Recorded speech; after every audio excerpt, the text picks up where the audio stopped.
Hello दोस्तों, मैं हूं दीपक मसीह और मेरा चैनल में आप सबका बहुत बहुत स्वागत है। यह वीडियो पिछले वीडियो का दूसरा भाग है और इस वीडियो में हम लोग नए नियम के पवित्र स्थान के बारे में स्टडी करने जा रहे हैं। लेकिन नए नियम के पवित्र स्थान को समझने के लिए हमें पुराने नियम के पवित्र स्थान को समझने की जरूरत है। जब इजरायली लोग मूसा की अगुवाई में मिस्र से निकलकर सिनै पहाड़ में पहुंचे, उस समय वे तंबुओं में वास करते थे और परमेश्वर ने मूसा से कहा कि मैं इजरायलियों के मध्य रहना चाहता हूं, मेरे लिए भी एक तंबू लगा। और यह निर्गमन की पुस्तक 25 अध्याय का 8 पद में रिकॉर्ड है। तो चलिए दोस्तों, आज की वीडियो को शुरू करते हैं और पवित्र स्थान को अच्छी तरह समझते हैं। जब हम पवित्र स्थान के नजदीक पहुंचते हैं तो सबसे पहले हमारा जो सामना होता है वो है कपड़े का घेरा। और यह कपड़े का घेरा 50 हाथ चौड़ा था और 150 हाथ लंबा था और पूरब की तरफ इसका एकमात्र गेट था। पवित्र स्थान के बाकी चीजों को समझने से पहले हमें इस घेरे के अर्थ को समझना है। तो यह घेरा तो हुई पुराने नियम के पवित्र स्थान का घेरा जो इजरायलियों को परमेश्वर से अलग करती थी। लेकिन हमें जानना है न्यू टेस्टामेंट का पवित्र स्थान का घेरा, और वह हमें मिलता है यशायाह की पुस्तक 59 अध्याय का 2 पद में।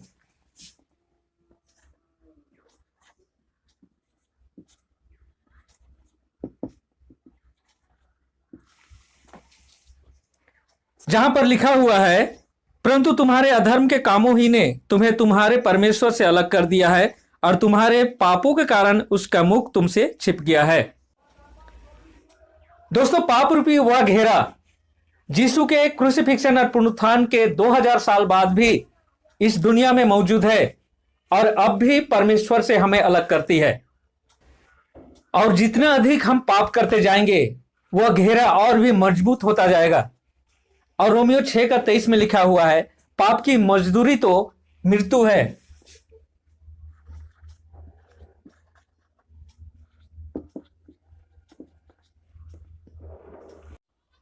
दोस्तों, पवित्र स्थान और उसकी सेवकाई परमेश्वर के उद्धार के कामों को दिखाता है और इसके माध्यम से हम जान पाते हैं कि परमेश्वर ने हमारे लिए क्या क्या किए हैं।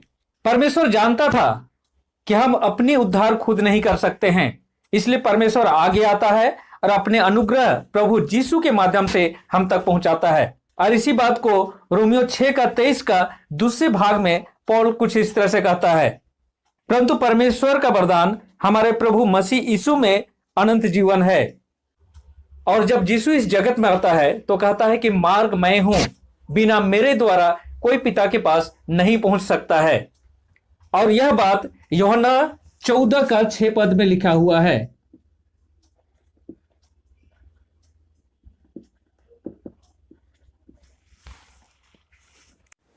इसलिए लूक अपनी पुस्तक प्रेरित का 4 का 12 में लिखता है, किसी दूसरे के द्वारा उद्धार नहीं, क्योंकि स्वर्ग के नीचे मनुष्यों में कोई दूसरा नाम नहीं दिया गया जिसके द्वारा हम उद्धार पाएं। दोस्तों, हमें अपने पापों से उद्धार पाने के लिए परमेश्वर के पास जाने की जरूरत है। और परमेश्वर के पास जाने के लिए अब हमें रास्ता यानी मार्ग भी मिल चुका है। और जब इस मार्ग के सहारे हम उस पवित्र स्थान में पहुंचते हैं तो हमें एक दरवाजा दिखाई देता है। और नए नियम का पवित्र स्थान का दरवाजा हमें मिलता है यूहन्ना 10 अध्याय का 9 पद में।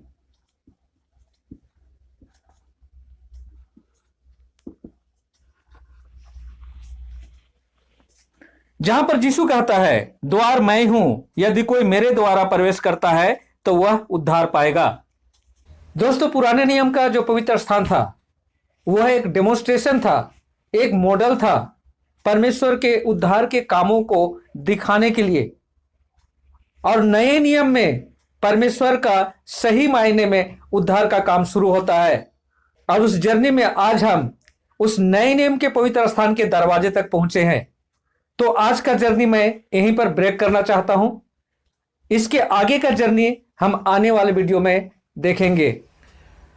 हेलो दोस्तों, मैं हूं दीपक मसीह और मेरा चैनल में आप सबका फिर से बहुत बहुत स्वागत है।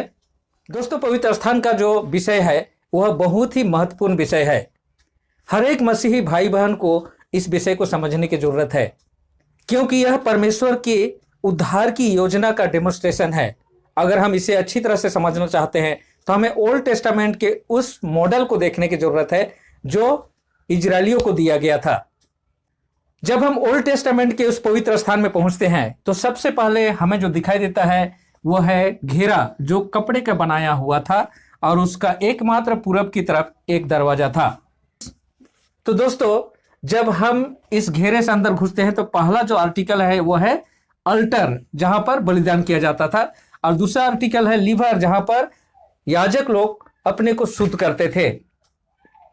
उसके बाद जब पवित्र स्थान में प्रवेश करते हैं तो यहां पर दाहिने तरफ एक टेबल था जहां पर इजरायलियों के 12 वंशों के नाम पर 12 रोटियां रखा जाता था, और बाएं तरफ एक दीपदान था जिसके 7 ब्रांच थे, वह रात दिन 24 घंटा जलते रहता था। और सामने एक अल्टर था, धूप की वेदी थी जहां पर धूप जलाया जाता था, और उसके सामने पर्दा लगा हुआ था, और पर्दे के अंदर महापवित्र स्थान था जहां पर एक बक्सा रखा गया था जिसके ऊपर स्वर्गदूत बनाया गया था, और उस बक्से के अंदर पत्थर पर परमेश्वर के अंगुली द्वारा लिखा 10 आज्ञा का 2 पत्थर फलक रखा गया था। अब इसकी सेवकाई के बारे में थोड़ा सा समझ लेते हैं जो ओल्ड टेस्टामेंट में था। कोई अगर पाप करता था तो उसके लिए वह मेष के साथ इस दरवाजे से प्रवेश करके यहां पर उस मेष के ऊपर अपना हाथ रखकर कॉन्फेस करके उसी व्यक्ति को बलिदान करना पड़ता था। तब याजक उसका खून को वेदी पर छिड़कता था और अंदर में ले जाकर इस पवित्र स्थान के पर्दे पर छिड़कता था, और याजक को अंदर जाने से पहले इस लीवर से शुद्ध होकर अंदर जाना पड़ता था। तो इस तरह से यह सेवकाई प्रत्येक दिन सवेरे से शाम तक चलती रहती थी, इसलिए बहुत सारे याजकों का यहां पर अपॉइंटमेंट होता था। और यह सेवकाई इस कोर्टयार्ड और पवित्र स्थान का होता था। महापवित्र स्थान में कोई भी प्रवेश नहीं करता था। इस महापवित्र स्थान का सेवा साल में एक बार होता था और वह महायाजक द्वारा किया जाता था, और वह समय अटोनमेंट का समय बोला जाता था, जिस दिन इजरायली लोग सब के सब इस पवित्र स्थान के सामने जमा होते थे, और 2 मेष या बकरी लिया जाता था और उस पर लॉटरी करके एक को चुन लिया जाता था परमेश्वर के लिए, और उसे महायाजक बलि करने के बाद पहली बार डायरेक्ट वो महापवित्र स्थान में प्रवेश करता था, और यहां पर वो 7 बार इस बक्से पर छिड़कता था, और इस तरह से महापवित्र स्थान को शुद्ध करने के बाद पवित्र स्थान में आता था, और पवित्र स्थान को शुद्ध करने के बाद बाहर निकलकर वह क्या करता था, पानी और खून को मिलाकर सारे इजरायलियों पर छिड़कता था, और उनके 1 साल के पापों को हमेशा के लिए हटा दिया जाता था। तब या महायाजक बाहर निकलकर और एक जो मेष या बकरी रहता था जो दूसरा मतलब की था, उस पर अपना हाथ रखकर वो सारे पापों को जो यहां पर जमा था इजरायलियों का, उसे उस बकरी के ऊपर रखकर एक व्यक्ति नियुक्त किया जाता था, उसे ले जाकर जंगल में छोड़ दिया जाता था। तो ये पवित्र स्थान की सेवकाई कुछ इस तरह से था दोस्तों।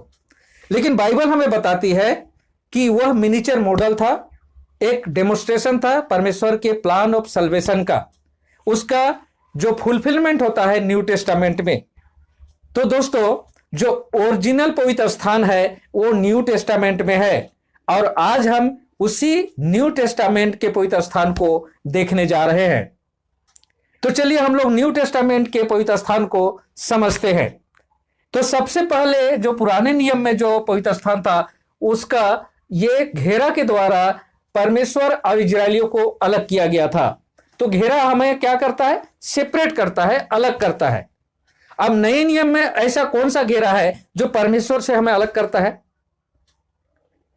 अगर हम नए नियम के पवित्र स्थान का वह घेरा को खोजते हैं बाइबल में, तो वह यशायाह 59 अध्याय का 2 पद में मिलता है, जहां पर लिखा हुआ है, परंतु तुम्हारे अधर्म के कामों ही ने तुम्हें तुम्हारे परमेश्वर से अलग कर दिया है, और तुम्हारे पापों के कारण उसका मुख तुमसे छिप गया है, जिससे वह नहीं सुनता।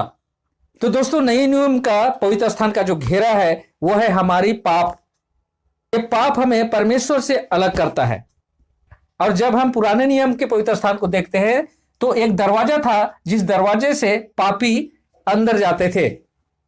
तो अब हमें नए नियम के उस दरवाजे को खोजने की जरूरत है, और वह दरवाजा हमें मिलता है यूहन्ना 10 अध्याय का 9 पद में, जहां पर यीशु कहता है, द्वार मैं हूं, यदि कोई मेरे द्वारा प्रवेश करता है तो वह उद्धार पाएगा। तो प्यारे दोस्तों, नए नियम का जो द्वार है, गेट है, वो है यीशु, और इसे हम यूहन्ना 10 अध्याय का 9 पद में पाते हैं।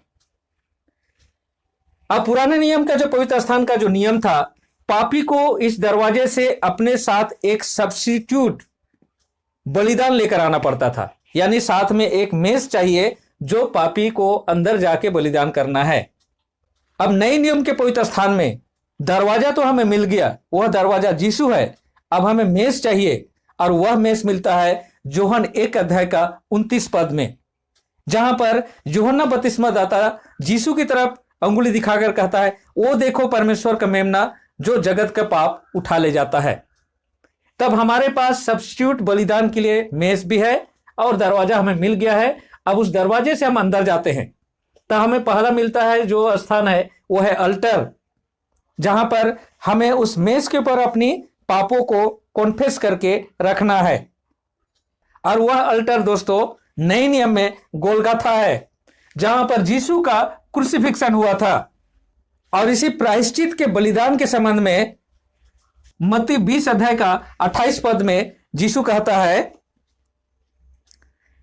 जिस प्रकार मनुष्य का पुत्र भी अपनी सेवा टहल कराने नहीं, वरन सेवा करने और बहुतों के छुटकारे के मूल्य में अपना प्राण देने आया। तो दोस्तों 31 एडी में यीशु ने हमारे पापों के लिए क्रूस पर मृत्युवरण किया, और ये पवित्र स्थान का पहला पड़ाव है दोस्तों, जहां से हमारा प्रायश्चित का, जहां से हमारा उद्धार का काम शुरू होता है। और यीशु का इसी बलिदान के बारे में पहला पीतर 2 अध्याय का 24 पद में पीतर कुछ इस तरह से कहता है, उसने स्वयं अपने ही देह में क्रूस पर हमारे पापों को उठा लिया, जिससे हम पाप के लिए मरे और धार्मिकता के लिए जीवन व्यतीत करें, क्योंकि उसके घावों से तुम स्वस्थ हुए हो। दोस्तों, जब हम यीशु को यह कहकर विश्वास करते हैं कि यीशु ने हमारे पापों के लिए बलिदान हुआ, तो हम पहला पड़ाव पार करते हैं। और उसके बाद हमारा दूसरा पड़ाव आता है, और दूसरा पड़ाव जहां पर लीवर है, जहां पर पानी रखा जाता था और याजक लोग उसमें शुद्ध होते थे। लेकिन हमें नए नियम का वह लीवर खोजना है, और नए नियम का वह लीवर हमें मिलता है यूहन्ना 3 अध्याय का 5 पद में। और उस लीवर के बारे में यूहन्ना 3 अध्याय का 5 पद में यीशु कहता है, मैं तुमसे सच सच कहता हूं कि जब तक कोई जल और आत्मा से न जन्मे वह परमेश्वर के राज में प्रवेश नहीं कर सकता। तो दोस्तों यीशु यहां पर कहता है कि हमें जल और आत्मा से जन्म लेना है। तो जल और आत्मा से जन्म लेने का क्या अर्थ है, और यह किस तरह से इस लीवर को रिप्रेजेंट करता है? तो इसके लिए जब हम रोमियो की पुस्तक 6 अध्याय का 3 से 6 पद को पढ़ते हैं, तो इसका उत्तर हमें मिल जाता है। क्या तुम नहीं जानते कि हम सब जो बपतिस्मा के द्वारा मसीह यीशु के साथ एक हुए, बपतिस्मा द्वारा उसकी मृत्यु में भी सहभागी हुए? इसलिए हम बपतिस्मा द्वारा उसकी मृत्यु में सहभागी होकर उसके साथ गाड़े गए हैं, जिससे कि पिता की महिमा के द्वारा जैसे मसीह जिलाया गया, वैसे हम भी जीवन की नई चाल चले। तो दोस्तों नए नियम का जो दूसरा पड़ाव है, जिसे लीवर बोला जाता था, वह है बपतिस्मा। और बपतिस्मे के द्वारा हम यीशु के साथ गाड़े जाते हैं, यानी यह दूसरा पड़ाव है, वो यीशु के कब्र को दिखाता है।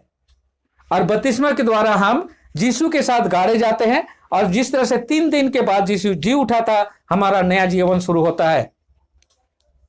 और इस तरह से इस पवित्र स्थान का पहला जो भाग है वो कंप्लीट होता है।